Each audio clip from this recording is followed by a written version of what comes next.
Escritura. Vamos nos colocar de pé, irmãos, por favor.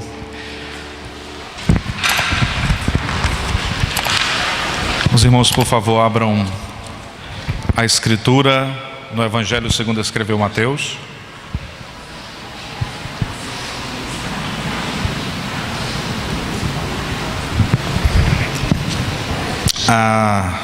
Mateus capítulo de número 7, a partir do versículo de número 7.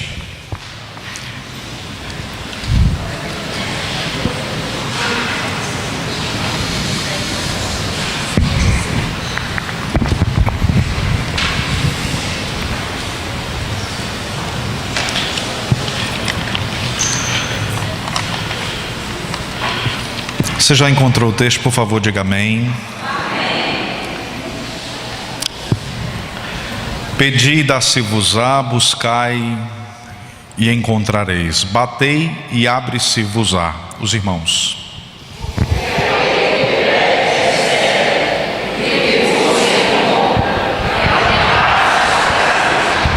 Qual dentre vós é o homem que, pedindo-lhe pão, seu filho lhe dará uma pedra?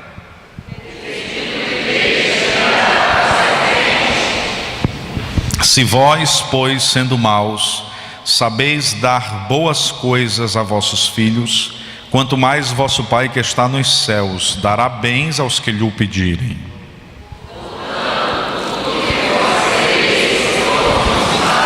Fazei-lhe também vós, porque esta é a lei e os profetas. Nós estamos aqui para pedir, buscar e bater. Nós queremos, ó Deus, receber, encontrar e entrar. Pedimos-te que seja um tempo de visitação e graça, e que a tua palavra seja bálsamo na vida da igreja nesta noite, em nome de Jesus. Podeis sentar, queridos.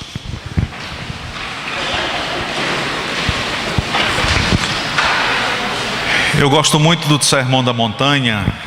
É uma porção da Escritura que eu tenho muito carinho e muito apreço. Toda a Bíblia ela é especialmente abençoadora e única, inigualável. Mas o Sermão da Montanha, ele traz consigo alguns ensinos que todo cristão precisa render-se diante desses ensinos. O Sermão da Montanha é para a igreja o que os 10 mandamentos representavam para Israel. Fazendo um comparativo simples, nós poderíamos dizer isso sem o medo de estar cometendo exagero. Nós estamos diante do maior sermão já pregado por Jesus, e neste sermão Jesus fala-nos sobre oração. Esse sermão é o sermão onde ele nos ensinou sobre o modelo de oração. Nesta série nós não falamos sobre o Pai Nosso, porque quando assumimos a comunidade, há 1 ano e 7, 8 meses atrás, nós já ministramos uma série de sermões sobre oração e utilizamos o Pai Nosso como fonte de inspiração. Mas lá no capítulo de número 6, o capítulo imediatamente anterior, Jesus ensina a igreja a orar. Jesus ensina a igreja quais são os critérios necessários para que a igreja seja uma igreja orante, para que o cristão seja um cristão orante, um pedinte, aquele que se aproxima do eterno com uma necessidade. E agora, no capítulo de número 7, na segunda porção deste capítulo, Jesus mais uma vez vai falar-nos sobre o tema da oração. E desta vez ele nos esclarece que nós precisamos, enquanto orantes, observar alguns detalhes importantes. O conselho de Jesus é que a oração precisa ser persistente. Ele começa nos dizendo que nós não devemos adotar uma postura de fácil desistência. Ele começa nos dizendo que diante de Deus nós precisamos ter linearidade, constância e permanência naquilo que nós nos propomos a buscar. E aí ele diz que nós precisamos pedir, nós precisamos buscar e nós precisamos bater. São três realidades distintas logo no primeiro versículo da porção que eu li. Quando a gente pede algo, nós estamos pedindo algo a alguém que está próximo. Quando a gente precisa buscar, é porque esse alguém que nós estamos buscando está distante. E quando a gente precisa bater, é porque estamos separados da pessoa que estamos buscando. Está claro, irmãos? Então pede quem está próximo, busca quem está distante e bate quem está separado. O pedinte é alguém necessitado. O que busca é alguém perdido. O que bate é alguém em situação de abandono. Então você tem alguém que pede, alguém que busca e alguém que bate. O que pede usa os lábios, o que busca usa os pés e o que bate usa as mãos. Se você vai para Lucas capítulo de número 15, você vai encontrar a história de uma mulher que tinha uma dracma e perdeu a dracma perto, dentro de casa. Um pastor que perde a ovelha e ele sai em busca da ovelha. E um filho perdido do outro lado da porta. Está do lado de fora da casa do pai. A lógica que Jesus apresenta nesse texto não é uma lógica diferente. Existe um teólogo chamado Richard Blander, que interpretando esse texto, ele nos fala algo que eu considero ser extremamente importante para nosso aprendizado e para o nosso crescimento e edificação.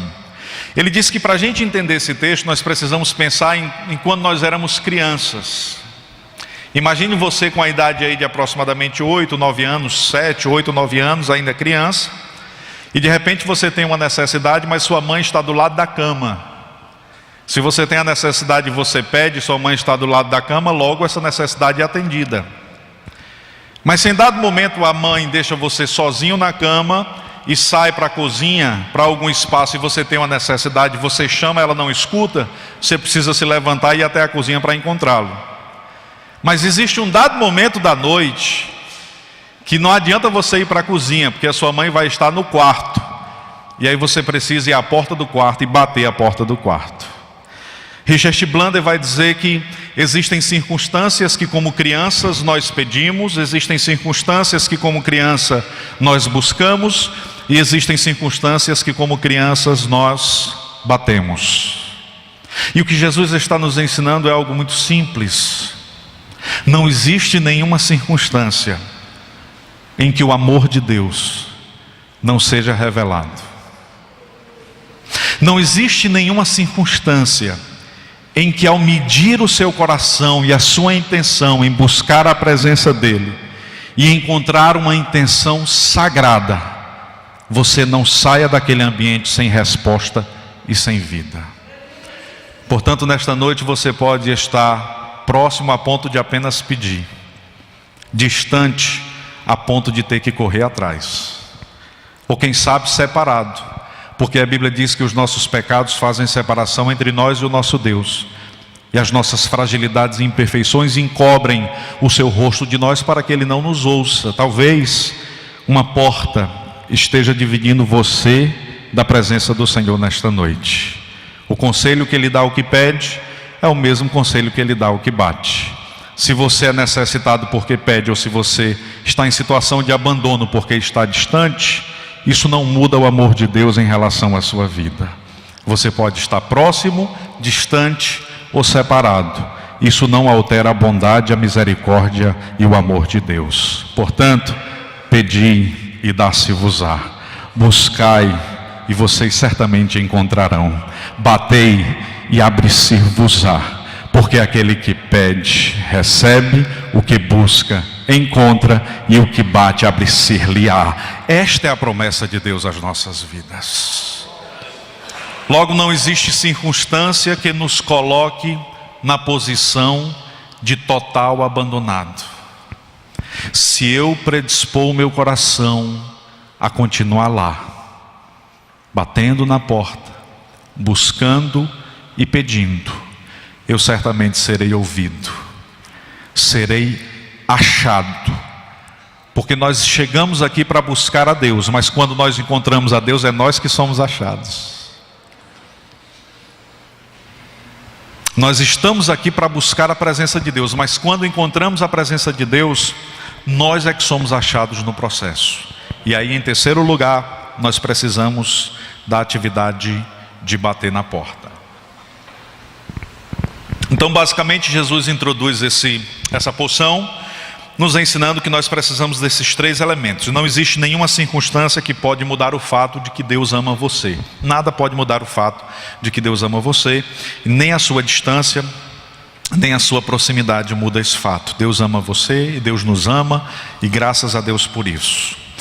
Segundo princípio que nós aprendemos ao observar esse texto, é quando Jesus no versículo 8 diz assim: porque aquele que pede recebe, o que busca encontra, e o que bate abre-se-lhe-á. Quando a gente lê esse versículo, a impressão que nós temos é que se você pedir todas as coisas, certamente Deus vai responder e Deus vai cumprir tudo aquilo que você está pedindo.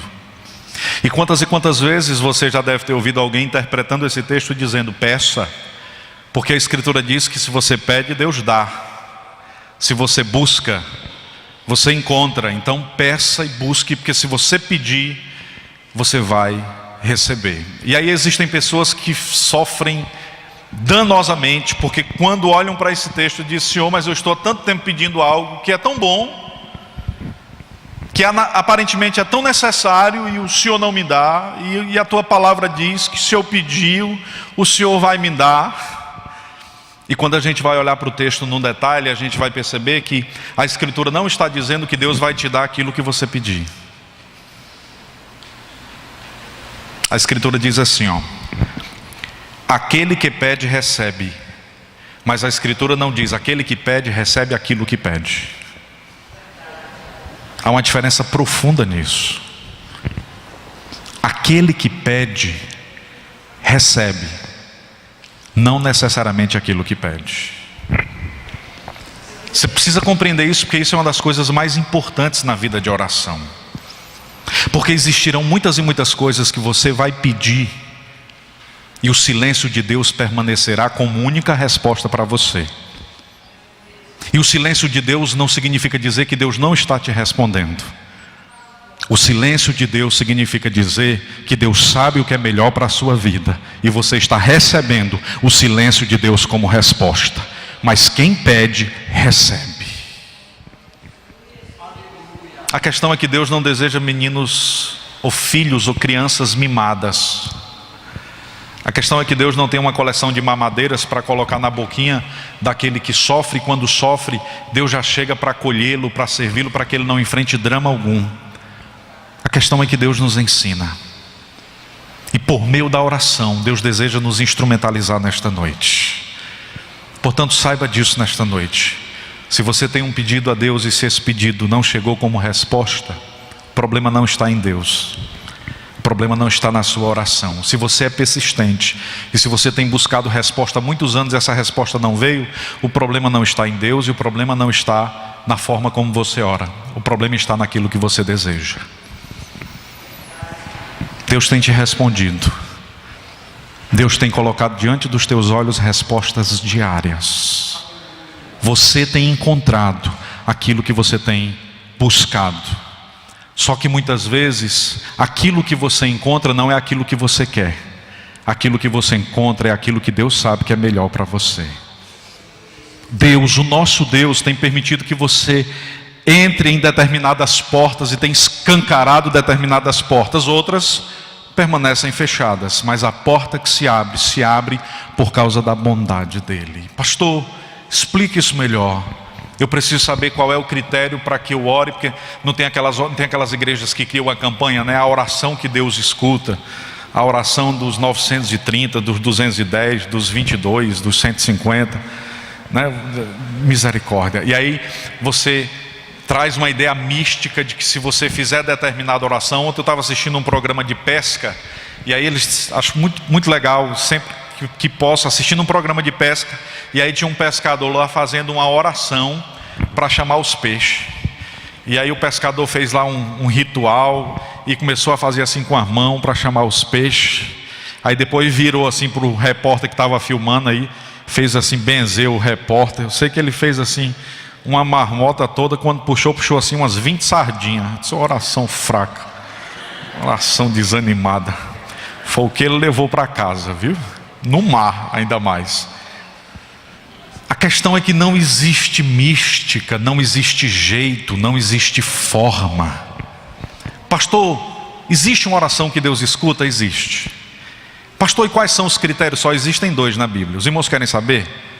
Abra comigo a Bíblia. Eu queria que todos os irmãos abrissem a Escritura nessa hora. No Evangelho, aliás, na primeira missiva, primeira carta de João, capítulo de número 3.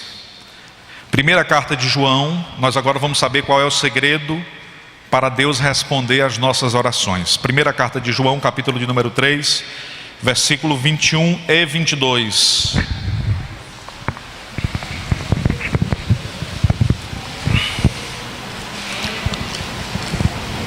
Primeira carta de João, capítulo de número 3, versículo 21 e 22. Quem encontrou, diga amém. Amados, se o nosso coração não nos condena, temos confiança para com Deus, e qualquer coisa que lhe pedirmos dele, a receberemos. Por que nós receberemos? Aí João diz: porque guardamos os seus mandamentos e fazemos o que é agradável à sua vista. Pastor, como é que eu faço para Deus receber a minha oração? Guarde os seus mandamentos e faça agradável aquilo que é agradável à vista de Deus. Faça das suas decisões diárias um cântico de louvor ao seu Deus. Faça dos lugares que você vai colocar a planta do seu pé um cântico de louvor e de celebração à vista do seu Deus. Este é o segredo. O segredo para uma oração eficaz é uma vida santa. O segredo para uma oração eficaz é uma vida que glorifique a Deus. Deus seja glorificado na nossa vida e à vista de Deus nós possamos brilhar e resplandecer. Segundo segredo, você pode estar totalmente alinhado com a vontade de Deus, vivendo em santidade, e ainda assim Deus não responder a sua oração. Porque existem pessoas aqui que vão fazer exames da alma e do coração e não vão encontrar nenhuma imperfeição clara, nenhum pecado de morte, nenhuma falha, porque ninguém aqui é perfeito. Mas na prática você vai examinar e vai dizer: Senhor, eu estou tão bem, eu estou servindo a Ti, eu estou Te adorando. E por que se o pastor disse que é a vida, eu estou orando, e por que esse negócio não está dando certo? Por que não está vindo resposta? Aí a segunda resposta, tá? Continue na mesma missiva, na mesma carta de João. Agora você vai lá para o capítulo 5, versículo 14. O segredo da resposta, irmãos, está nesses 2 critérios. Primeiro, é preciso que nós guardemos os mandamentos e que nós possamos fazer o que é agradável à vista de Deus. E agora 1 João capítulo 5, versículo 14. 5:14. O texto diz assim: e esta é a confiança que nós temos nele, que se pedirmos alguma coisa segundo o quê? Oh, irmãos, que coisa linda, né? Se pedirmos alguma coisa segundo a sua... Aí ele diz assim: ele nos ouve. O que significa dizer que você pode viver em consagração, em oração, em jejum.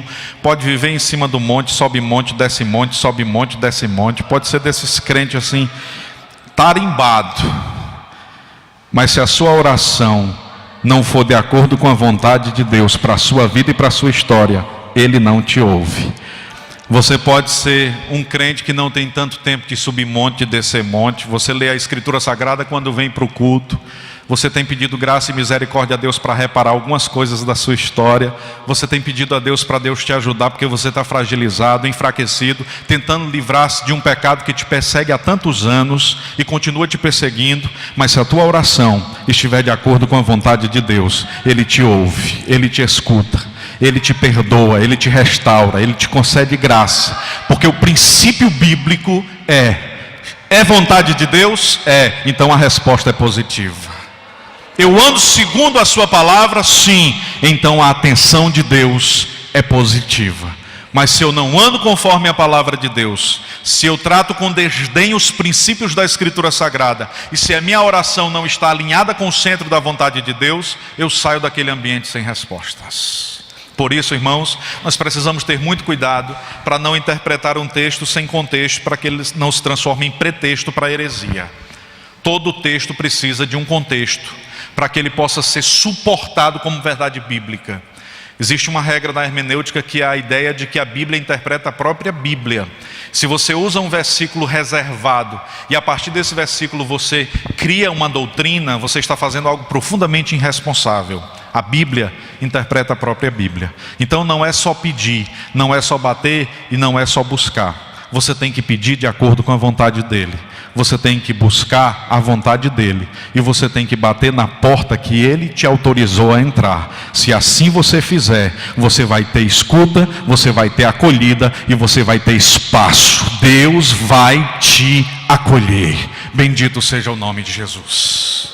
Como é importante compreender isso na vida cristã. Como é importante crescer a partir dessa perspectiva. O Dr. Martyn Lloyd-Jones, quando estava prestes a morrer, e a morte do Martyn Lloyd-Jones foi algo que, eu digo para os irmãos, uma das coisas mais lindas que existem da biografia de Martyn Lloyd-Jones, é você ler o que os seus biógrafos disseram da sua morte. Porque antes da morte, as pessoas se aproximaram de Martyn Lloyd-Jones e ele já havia recebido uma visita mais cedo do mestre, dizendo que o mestre vinha buscá-lo tal hora. E os biógrafos dizem que Martyn Lloyd-Jones, prestes a morrer, ele dizia: eu estou indo bem ali, eu estou indo bem ali, eu estou indo bem ali. O céu era tão perto do Martyn Lloyd-Jones que ele entendia como um quintal de casa. Ele tinha tanta comunhão com Deus que no céu era ir bem ali, eu vou bem ali na esquina. Glória a Deus. E na sua velhice, ele tem uma declaração em um dos seus textos que eu pincei e trouxe para citar para os irmãos. Martyn Lloyd-Jones diz assim: na idade que hoje tenho, olho para trás e glorifico a Deus, porque Ele não respondeu a todas as orações que eu fiz. E Ele fechou muitas portas na minha cara, graças a Deus. Porque eu tinha pedido algo que não era da vontade dEle. E eu tinha batido em portas que não era a vontade dEle. Graças a Deus, graças a Deus. Diz aí para o irmão que está do seu lado, bate assim no ombro dele, diz assim: você não está entendendo não? Daqui a 20 anos você entende. Daqui a 20 anos vai fazer sentido a porta que Deus está fechando e o silêncio de Deus agora. Mas saiba, Deus cuida da sua vida, Deus cuida da sua casa, Deus cuida da sua família e Deus preserva o teu futuro, porque Ele é o Senhor da tua vida. Ele é o Senhor das nossas vidas. Seja Ele glorificado todos os dias, completa e plenamente glorificado em nossas decisões diárias. Seja Deus glorificado em nossas vidas. Agora vamos caminhar para o versículo 9. Jesus então vai usar a figura paterna para trazer uma lição extraordinária. E aí ele diz assim: e qual dentre vós é o homem que, pedindo-lhe pão seu filho, lhe dará uma pedra, e pedindo-lhe peixe, lhe dará uma serpente? Aqui Jesus aprofunda as verdades que nós estamos transmitindo aos irmãos. Jesus diz assim: qual dentre vós que, se um filho pedir pão, o pai lhe dará uma pedra? Ou se o filho lhe pedir peixe, o pai lhe dará uma serpente? Ora, na perspectiva de Jesus, aquilo que você recebe quando ora não depende daquilo que você pede nem da sua vida apenas. Aquilo que você pede quando ora depende do caráter daquele que dá. Observe, Jesus está dizendo: o filho pede pão e o pai, que é mau, não dá pedra. O filho pede peixe e o pai, que é mau, não dá serpente. Logo, Jesus está trazendo a nossa atenção não aquilo que o pai dá, mas aquilo que o pai não dá. Jesus está dizendo: observe que o pai não dá aquilo que o filho pede. Na perspectiva do Cristo, a verdade que Jesus está nos ensinando, é algo que, se a gente olhar para o texto, a gente vai compreendê-lo com mais clareza. Por que que o Pai, quando a gente pede pão, Ele não nos dá pedra? A Escritura não diz que o Pai nos dá pão, a Escritura nos diz que o Pai não nos dá pedra. O que Jesus está nos ensinando, irmãos, é que existem alguns pães que nós estamos pedindo, que é pão na minha perspectiva, mas é pedra na perspectiva de Deus. Eu estou indo a Deus pedindo um pão, porque penso que é pão,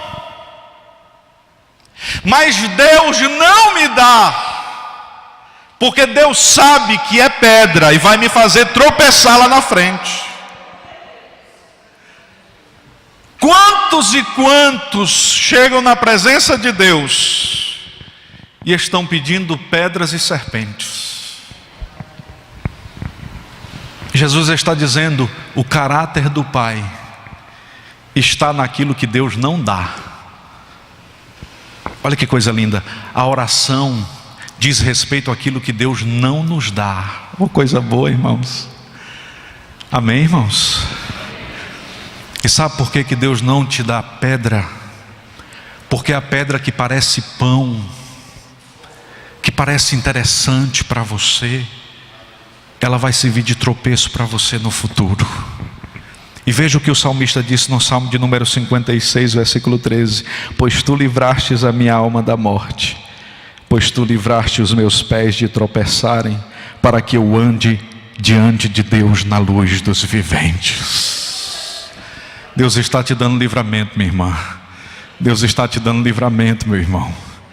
O não e o silêncio de Deus é um ato de livramento daquele que conhece todas as coisas. Bendito seja o nome de Jesus.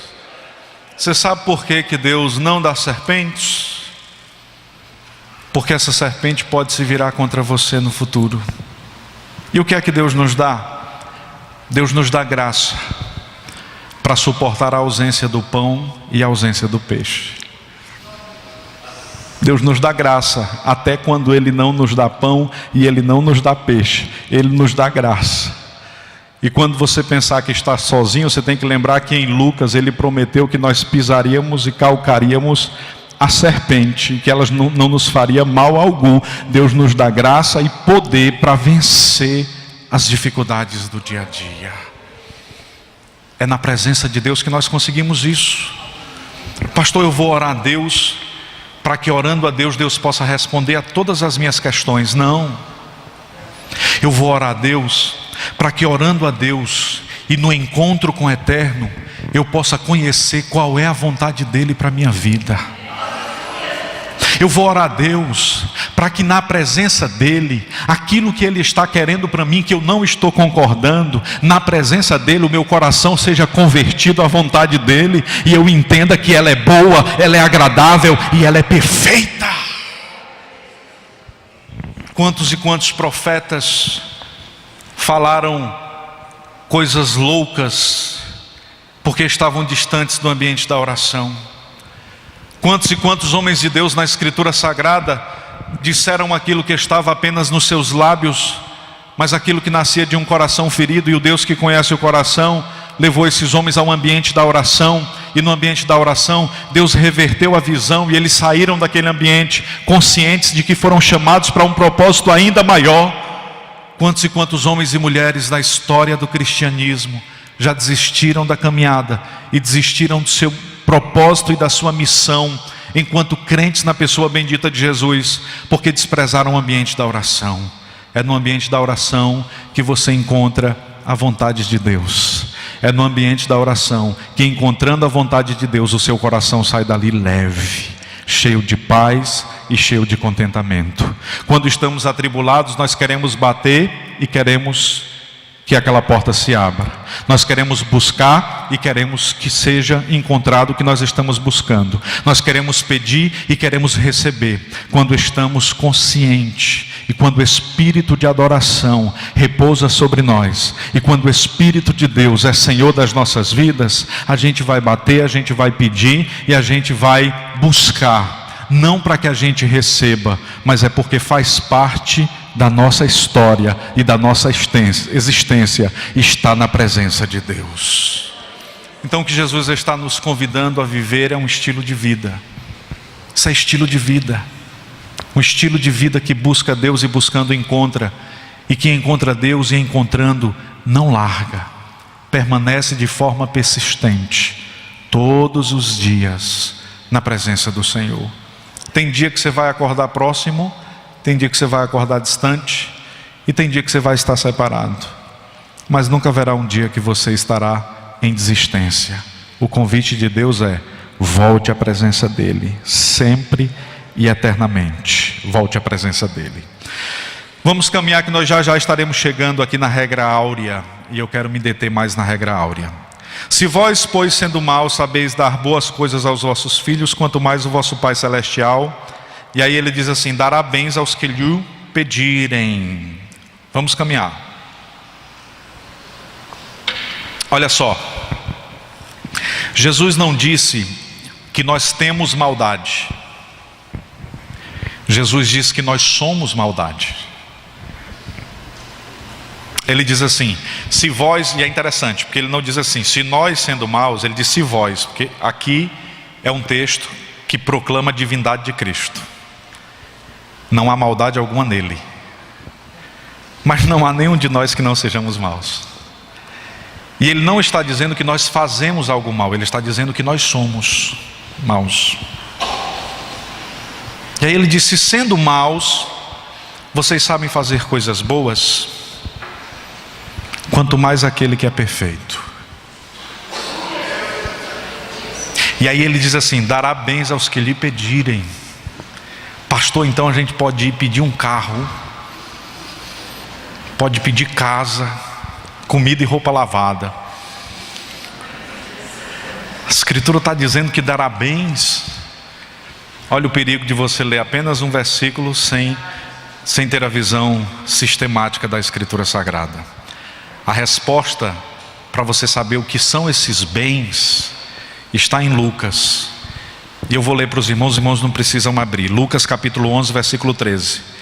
É o mesmo versículo, o evangelista Lucas é um sinótipo de Mateus. E olha o que ele está dizendo. Lucas 11, 13. Pois se vós, sendo maus, mesmo versículo, sabeis dar boas dádivas aos vossos filhos, quanto mais dará o Pai Celestial, o Espírito Santo, àqueles que lhe o pedirem. Eu estou precisando pedir uma porção de coisa. O que é que Deus nos dá? O Espírito Santo. Eu estou precisando buscar uma porção de coisa. O que é que Deus nos dá? O Espírito Santo. Eu estou precisando bater e entrar em várias portas, porque eu sinto-me alheio e distante. O que é que Deus nos dá? O Espírito Santo. Porque com o Espírito Santo você pode não ter resposta, mas tem conforto. Porque com o Espírito Santo você pode não encontrar, mas tem consolo. Porque com o Espírito Santo você pode permanecer lá fora, mas você é resguardado, protegido e abençoado. É a presença do Espírito Santo o bem que Deus te promete. É a presença de Deus a dádiva que Deus nos promete. E aí algumas pessoas irresponsáveis pinçam esse versículo e começam a dizer: a Bíblia diz que Deus te dará bens. Sim, a Bíblia diz. Mas cuidado, porque quando traduzido a Escritura está nos falando sobre dádiva, e essa dádiva é a dádiva da presença do Espírito de Deus nas nossas vidas. Portanto, meu irmão, se você tem um Espírito de Deus na sua vida, descanse o seu coração. Portanto, meu irmão, se o Espírito de Deus é aquela chama que está prestes a se apagar da sua vida, quanto mais a chama se apaga, mais necessidade a gente tem de pedir. E eu digo mais aos irmãos: quanto menos do Espírito a gente tem, mais a gente pensa que precisa das coisas. Quanto mais do Espírito você tem, mais você é desprendido dessas coisas. Portanto, vamos bater, pedir e buscar. Mas saber que o que pede encontra uma única coisa, o que bate uma única coisa e o que busca uma única coisa. Pedindo você pode encontrar tudo, mas se não encontrar o Espírito Santo, você está, como Tiago disse, pedindo mal. Pedis, mas pedis mal, porque vocês estão pedindo para usar nos seus próprios deleites. Tiago, como é que eu faço para pedir bem? Peça o Espírito Santo para usar em prol do reino de Deus, para que vidas sejam abençoadas e instrumentalizadas por meio da sua vida, e para que você seja um sinal da graça de Deus nesta terra. Amém, irmãos? Eu espero que esteja claro ao coração da comunidade nesta noite. Nós temos apenas um bem.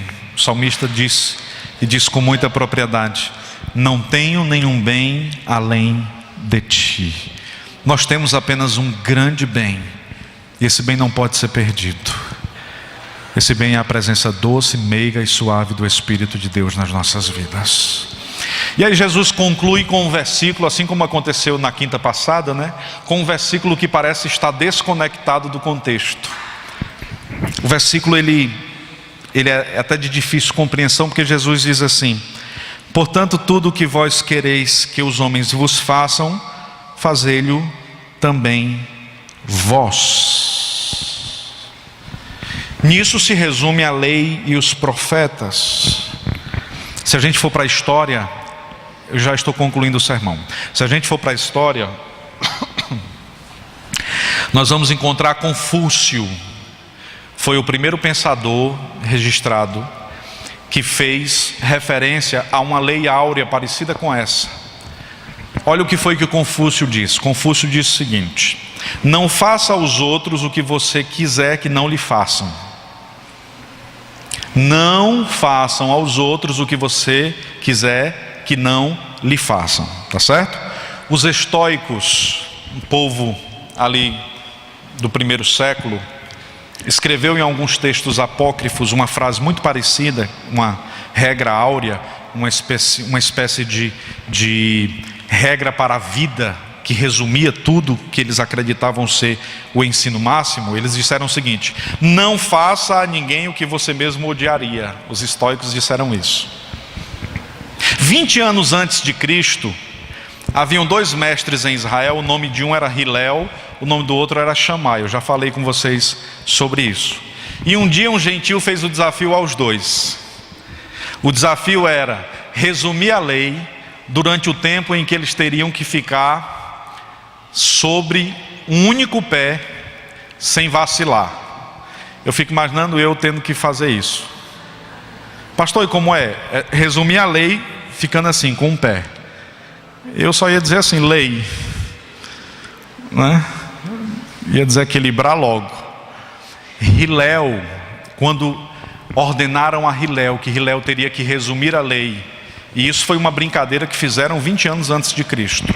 O sábio Shammai ficou, mas ele colocou logo o pé no chão, foi desqualificado, desclassificado.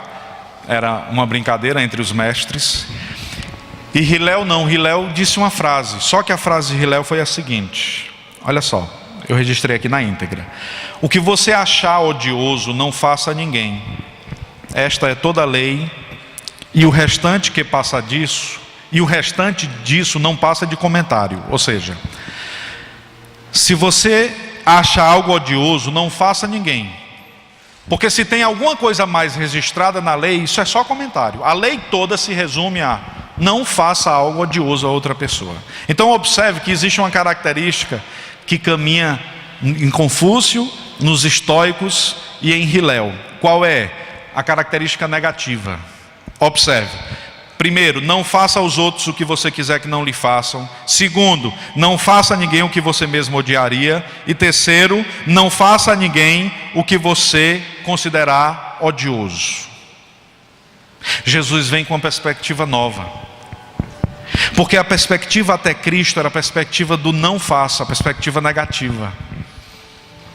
Aí Jesus vem e diz assim: a missão do discípulo não é não fazer as coisas erradas. A missão do discípulo é fazer as coisas certas. Aí ele muda a perspectiva de uma proposta negativa para uma proposta positiva. Aí ele diz assim: tudo o que quereis que os homens vos façam, fazei-lo também vós. Os outros estavam dizendo: não façam. Jesus diz: vocês precisam fazer. O princípio que Jesus está ensinando é o seguinte: os outros estariam ensinando, você precisa evitar as guerras. Jesus diria: não, você precisa propor a paz. Os outros estariam dizendo: você tem que evitar o divórcio.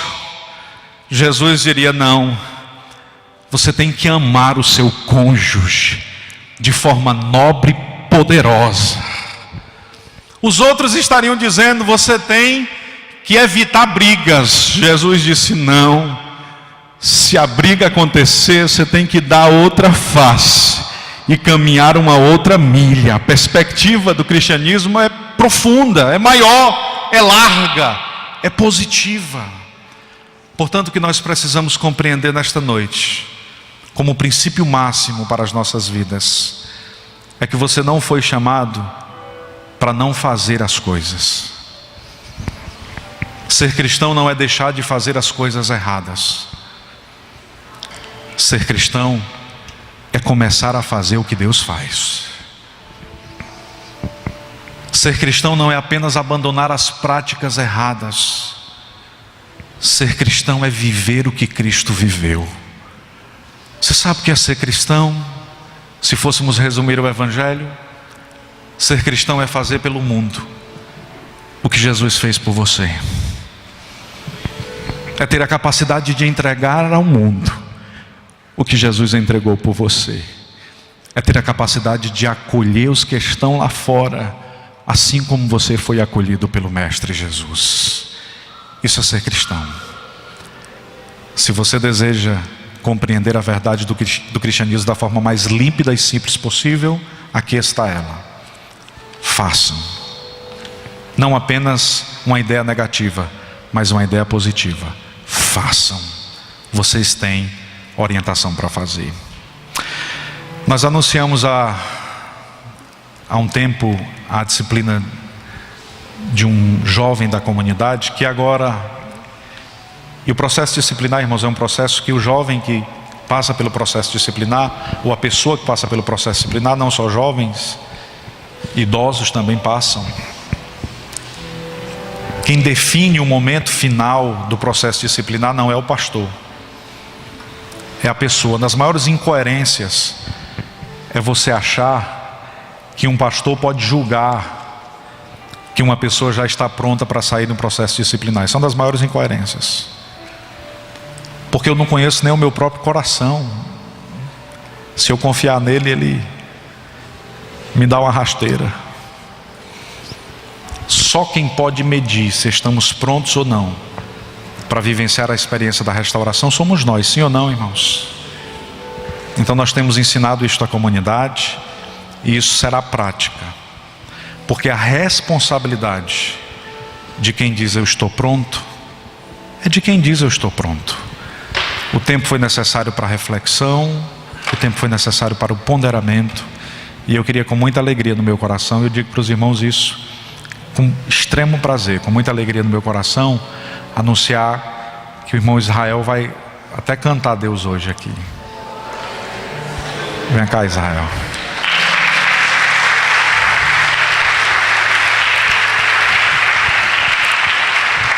Você pode trazer uma palavra aqui de uns 5 minutos, tem 10 minutos ainda, e depois você canta em nome de Jesus.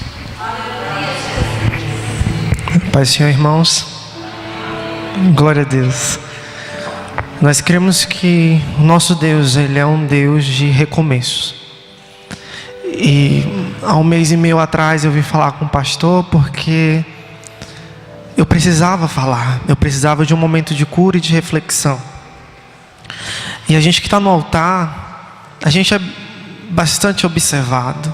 E às vezes o nosso desempenho soa mais alto, pode soar mais alto do que Cristo dentro da gente. E quanto maior a nossa responsabilidade com a igreja, maior tem que ser a nossa convicção de quanto nós somos pecadores e quanto necessitados de Cristo nós somos. E eu vim falar com o pastor e passei esse tempo de afastamento. Mas isso vai ser um testemunho de um domingo. No último domingo do mês eu conto o testemunho. Mas algo que Deus tem falado ao meu coração, nessas últimas 2 semanas eu tenho sentido muitas dores. E eu fui em 2 especialistas. E uma dor sumiu e a outra continuou por 1 semana. E eu fui fazer o exame hoje, recebi o diagnóstico que eu não estou bem mesmo. E que eu vou precisar de uma mudança na minha vida. E isso para mim significou uma coisa: Deus estava mudando a minha espiritualidade, Deus está mudando o meu interior. Ele está me ferindo, mas Ele mesmo está me curando. E é por isso que eu louvo esse Jesus, porque Ele me fere, mas Ele me cura. E da mesma forma que Jesus morreu na cruz para mostrar as suas feridas e depois mostrar as suas cicatrizes, é o Jesus que me mostra que hoje eu tenho cicatrizes e que essas cicatrizes servem de cura para toda a igreja. Então agradeço a Deus por todos aqueles que oraram por mim, choraram comigo, e eu estou muito feliz. Eu prometo contar depois, mas vamos louvar o Senhor Jesus. Eu queria que você ficasse de pé nesse momento.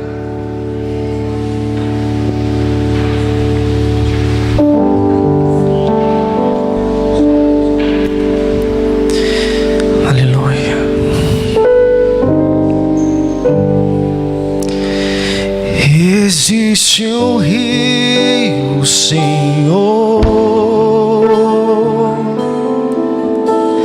que flui do teu grande amor. Águas que correm do trono, águas que curam, que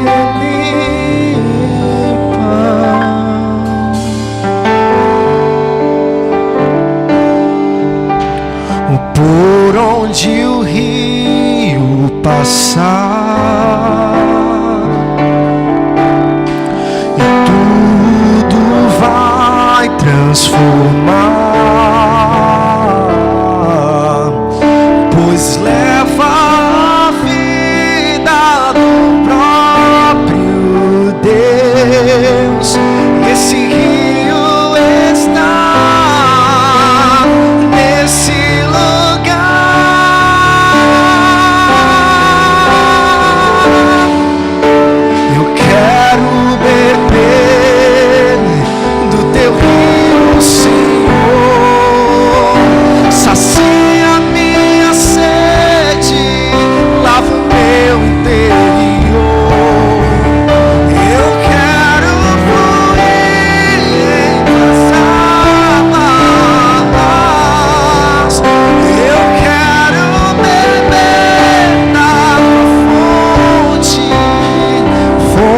de águas vivas.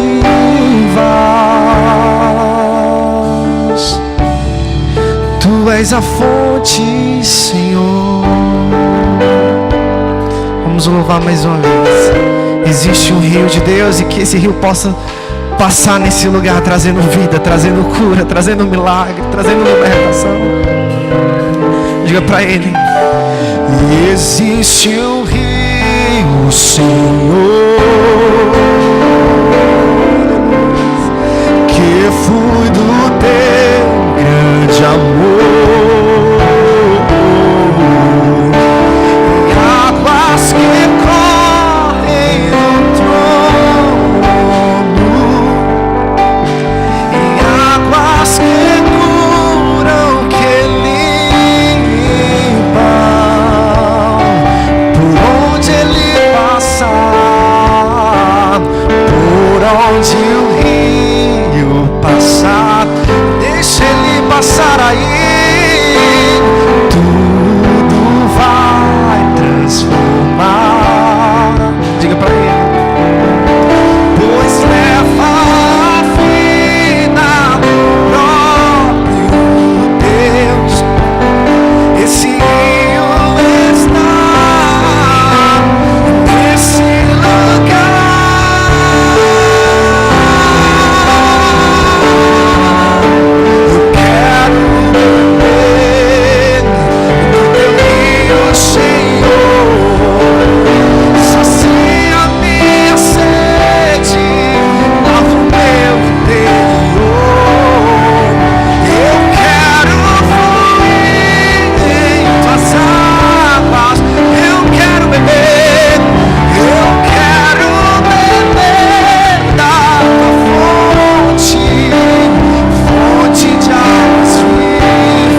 a minha sede, lava o meu interior. Eu quero fluir em tuas águas. Eu quero beber da tua fonte, fonte de águas vivas.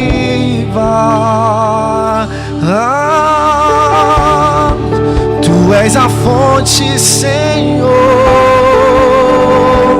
Deixa o rio de Deus passar, deixa o rio de Deus limpar, deixa ele conduzir teus passos.